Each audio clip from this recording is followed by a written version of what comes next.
उनको अपना आवास मुख्यमंत्री के आवास से मिलाकर 11 एकड़ से के बजाय 22 एकड़ में रहने की जरूरत क्या है?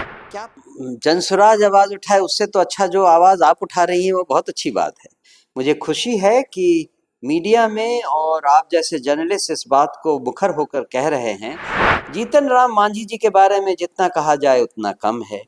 उनको अपने बेटे को भी मंत्री बनाना है, अपनी बीवी को भी मंत्री बनाना है, अपनी बहू को भी कुछ कहीं पे पद देना है। कि बंगले वाला वीआईपी कल्चर शुरू हो गया कि जिसके पास जितना बड़ा बंगला वो उतने उतने अहदेदार, उसका उतना 94 लाख परिवारों के पास रहने को घर नहीं, और उनको इन 20 सालों में सरकार ने वो घर नहीं दिया है। और आज जो प्रमुख राजनीतिक नेता हैं वो अपने घर को लेकर इस तरह की लड़ाई कर। बिहार की पूर्व मुख्यमंत्री राबड़ी देवी अपना सरकारी आवास खाली कर ही नहीं रही हैं। उधर बिहार के मुख्यमंत्री सम्राट चौधरी कह रहे हैं कि सरकारी बंगले का मोह छोड़ दीजिए। देखिए, मैं तो इतने सालों से मंत्री रहा, अब मुख्यमंत्री हूं और ये मेरा 11वां आवास है। ऐसे में सवाल ये खड़ा हो रहा है कि बिहार में जितने मंत्री, विधायक, सांसद, बड़े बड़े पदों पर बैठे नेता, वाकई में इनके जो आवास का मसला है वो कितना सच है, कितना झूठ है और लालच किसको है असल में।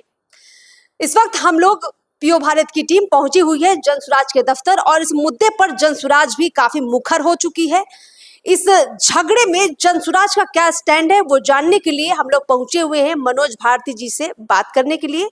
जनसुराज के प्रदेश अध्यक्ष हैं सर, आपका पहले तो बहुत बहुत स्वागत है। और इसी के साथ में सीधा सवाल, राबड़ी आवास अब सिर्फ एक आवास का विषय नहीं रहा है, अब ये मुद्दा बन चुका है कि पद के लालच में या फिर जमीन के लालच में ये नेता, ये मंत्री, ये विधायक किस स्तर पर गिर चुके हैं। यहाँ सच कौन है, यहाँ झूठ कौन है, क्या कहना चाहेंगे आप?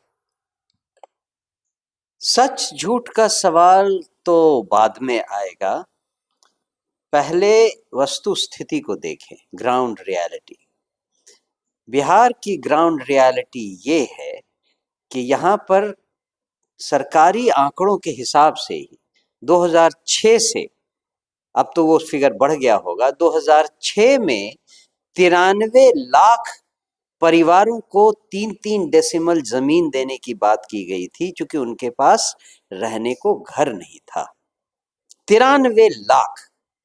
और ऐसे राज्य में मुख्यमंत्री अपना बंगलो 11 एकड़ से बढ़ाकर 22 एकड़ करते हैं, और लीडर ऑफ ऑपोजिशन जो विधान परिषद की हैं वो अपना घर, सरकारी घर नहीं छोड़ना चाहती, जिसको कि उन्होंने 20 साल से कब्जा करके रखा हुआ है, एक तरह से अवैध कब्जा किया हुआ है।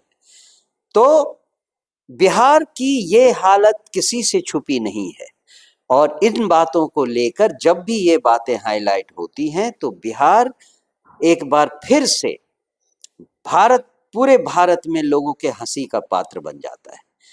एक तरफ 94 लाख परिवारों के पास रहने को घर नहीं, और उनको इन 20 सालों में सरकार ने वो घर नहीं दिया है। और आज जो प्रमुख राजनीतिक नेता हैं वो अपने घर को लेकर इस तरह की लड़ाई कर रहे हैं। दूसरा, अवैध, जब से पिछले 6 महीनों में अवैध आवासों को बुलडोजरों से गिरा गिरा कर ठंडी के समय में जिस सरकार ने हजारों लोगों को बेघर कर दिया, उस सरकार की ये हिम्मत नहीं होती कि वो अपने ऊपर सवाल खड़ा कर सके। अगर मुख्यमंत्री आवास कहीं बना है तो उस मुख्यमंत्री आवास में नए मुख्यमंत्री को जाने में क्या गुरेज है? उनको अपना आवास मुख्यमंत्री के आवास से मिलाकर 11 एकड़ से के बजाय 22 एकड़ में रहने की जरूरत क्या है, क्या पड़ गई है? उसमें तो बहुत सारे काम हो सकते हैं। मुझे बिहार के लोगों की स्थिति पर शर्म आती है और दया आती है। शर्म इस बात की कि इस बात को लेकर हमें, बिहार के लोगों को देश में बदनाम किया जाता है, और दुख इस बात का होता है कि हमारे नेता, जिनको हमने बार बार शासन पर बिठाया, वो जनता की आवाज को छोड़कर अपने निजी छोटे छोटे स्वार्थों में लिपटे रह जाते हैं। मनोज भारती जी, यहाँ पे सिर्फ राबड़ी आवास का मसला नहीं है, अभी चर्चा में कई और नाम आ गए हैं, जैसे जीतन राम मांझी जी का नाम आया कि अब तो वो केंद्र में मंत्री हैं और ऐसे में उनको दिल्ली में आवास भी मिला हुआ है, फिर भी उनको पटना में इतने पॉश एरिया में सरकारी आवास किस लिए मिला हुआ है, बड़ा मसला ये भी है। एक मसला ये भी है कि अनंत सिंह को जो आवास विधायक होने के नाते आवंटित है, उसमें रहने के बजाय वो मंत्री के लहजे से जो आवास आवंटित होना चाहिए उसमें रह रहे हैं। और भी नामों का अगर जिक्र करें तो नितिन नवीन को फिलहाल जो आवास मिला हुआ है वो किस ओहदे से मिला हुआ है, उसको उन्होंने कब खाली करना है, ये भी प्रश्न खड़ा हो रहा है। तो ऐसे कई सवाल हैं तमाम मंत्रियों पर, और अगर हम इस लिस्ट को खंगालने पर निकलें तो इसमें एक नाम तेज प्रताप का भी आ रहा है कि भाई ना वो मंत्री हैं, विधायक हैं, ना विधान परिषद के सदस्य, फिर भी उनको भी आवास सरकारी आवंटित है। ये जो फहरिस्त है, इस पर आवाज क्यों नहीं उठा रही अब जनसुराज, क्या उठाएगी इस पर? जनसुराज आवाज उठाए उससे तो अच्छा जो आवाज आप उठा रही हैं वो बहुत अच्छी बात है। मुझे खुशी है कि मीडिया में और आप जैसे जर्नलिस्ट इस बात को मुखर होकर कह रहे हैं। बात बिल्कुल साफ है, हमारे यहाँ के नेता सिर्फ स्वार्थी और लालची हैं, जो शुरू से रहे हैं। भ्रष्टाचारी तो बाद में कहेंगे, स्वार्थी और लालची हैं ये तो समझ में आ रहा है। और जहां तक आपने जो कुछ उदाहरण दिए हैं उनमें से शुरुआत की आपने जीतन राम मांझी से। जीतन राम मांझी जी के बारे में जितना कहा जाए उतना कम है। उनको अपने बेटे को भी मंत्री बनाना है, अपनी बीवी को भी मंत्री बनाना है, अपनी बहू को भी कुछ कहीं पे पद देना है, हर किसी के नाम पे एक एक बंगला लेना है, दिल्ली में भी बंगला रखना है, पटना में भी बंगला रखना है। पता नहीं स्वार्थ का कौन सा हद है जहां पर हमारे ये लोग दिग्गज नेता सब गिर नहीं जाएंगे, इसका पता नहीं चल रहा है। बाकी जिनके जिनके बारे में आपने नाम लिया उन सब के बारे में क्या कहा जाए, चाहे वो लाइन के इस तरफ हो या उस तरफ हो, सबके जहन में केवल एक ही मुद्दा है, किस तरह से सरकारी पैसे का दुरुपयोग किया जाए, किस तरह से जबरदस्ती इस प्रजातंत्र की दुनिया में जबरदस्ती लाठी के हिसाब से भैंस को हाँका जाए। जितना जिसके अधिकार में है उतना वो पकड़ कर रख लेना चाहता है। यही आज की इस बिहार की समाज की अवस्था है और ये एक सभ्य विकसित समाज का कितना उलट है ये आप समझ लीजिए।